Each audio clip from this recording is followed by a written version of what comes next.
So I hope you'll get from this lesson, if you haven't seen it already, how I like to piece together bits of a puzzle so that students can get a really good deep explanation of things without adding loads of content. So it's just a matter of, I sort of think in flowcharts. So today we're going to look at cortisol memory and how cortisol boosts memory. And we're going to look at why it boosts memory, because it increases activity in the hippocampus.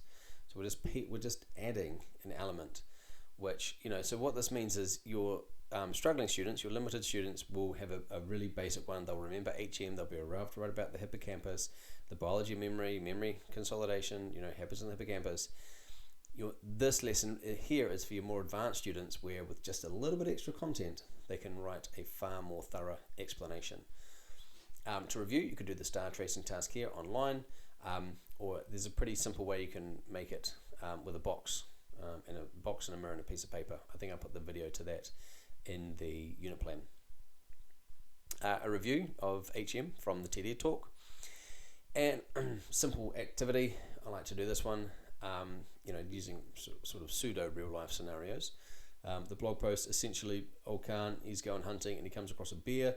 Would it be beneficial if that cortisol released, that stress hormone, helped him remember it or helped him to forget it? And get students to think, pair, share this one and why. I talk about cavemen because that's what we say, but I like to try to remind students, try to use the term early human ancestor.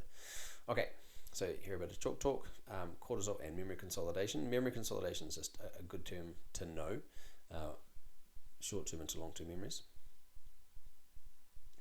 Okay, and then here explaining, right, that it might be helpful because then you'll remember where you saw the bear, so you'll know to be more mindful, or just to not go to that part of the forest next time.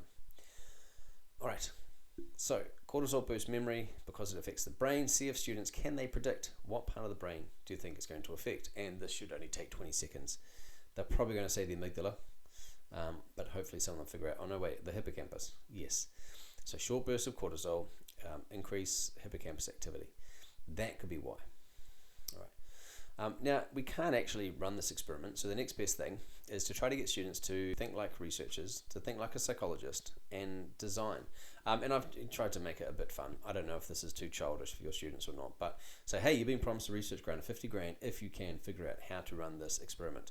And the idea here is this is the exact same procedures of the study that's in the textbook. So hopefully they're going to figure out what they did without actually just having to chalk talk this particular study here. Okay. Then we've got the notes and just a quick homework task, get them to think about how could they use one topic to cover multiple parts of the exam. All right, and then so hopefully you can see there, if you just add cortisol as a stress hormone, which activates the hippocampus while we're trying to